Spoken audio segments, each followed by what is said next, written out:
बिहार में चुनाव को लेकर बड़ी तैयारी में प्रशांत किशोर, पीके का दावा सुन उड़ जाएंगे होश। जन सुराज की पदयात्रा सोमवार को किशनगंज पहुंची। बहादुरगंज और ठाकुरगंज में प्रशांत किशोर ने जनसभा को संबोधित करते हुए कहा कि किसी भी चुनाव में मुस्लिमों को उनकी आबादी के अनुपात में हिस्सेदारी नहीं मिलती। मुस्लिम आबादी 18% है, लेकिन हर चुनाव में इनकी हिस्सेदारी काफी कम है। उन्होंने कहा कि इस पार्टी में जिसकी जितनी आबादी होगी उसकी उतनी हिस्सेदारी देखने को मिलेगी। बहादुरगंज के कॉलेज खेल मैदान में आयोजित जनसभा में उन्होंने कहा कि सुरजापुरी मुस्लिम, पसमानदा मुस्लिम, शेरसवादी मुस्लिम को खंड खंड में बांटने से बेहतर एकजुट होकर भाजपा विरोधी हिंदू मतदाताओं को जोड़कर सत्ता परिवर्तन की दिशा में ठोस पहल की जा सकती है। भाजपा ने आरएसएस की बदौलत घर घर में प्रवेश किया है।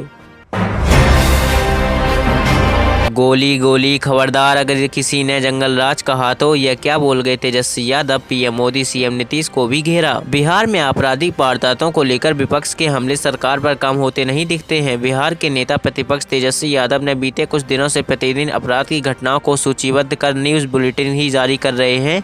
शनिवार रविवार के बाद सोमवार को भी नेता प्रतिपक्ष के सरकार पर हमले जारी रहे।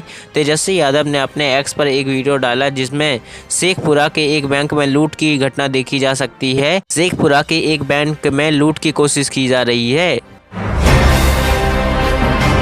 अब शिक्षा विभाग में चली तबादला एक्सप्रेस, 38 कर्मियों को किया गया इधर से उधर। जी हां दोस्तों, शिक्षा विभाग के कार्यालय में वर्षों से कार्यरत 38 कर्मियों का स्थानांतरण कर दिया गया है। वहीं 28 कर्मी पटना प्रमंडल के विभिन्न जिलों से यहां पदस्थापित हो गए हैं।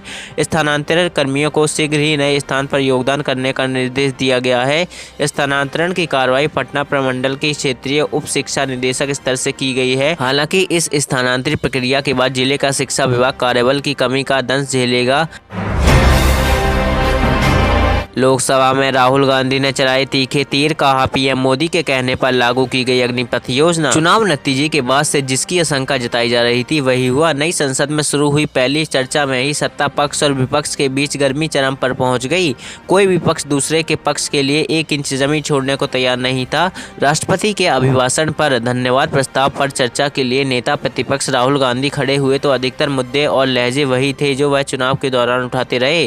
फर्क यह था कि मजबूत और आक्रामक विपक्ष को देखते हुए सरकारी पक्ष पूरा सतर्क और तैयार था, और यही कारण है कि शायद पहली बार किसी विपक्ष नेता के भाषण के दौरान प्रधानमंत्री नरेंद्र मोदी, रक्षा मंत्री राजनाथ सिंह, गृह मंत्री अमित शाह, कृषि मंत्री शिवराज सिंह चौहान समेत कई नेताओं ने खड़े होकर आपत्ति भी जताई और लगाए जा रहे आरोपों को सही साबित करने की चुनौती भी दी। लंबे अरसे के बाद कोई बहस इतनी तीखी रही।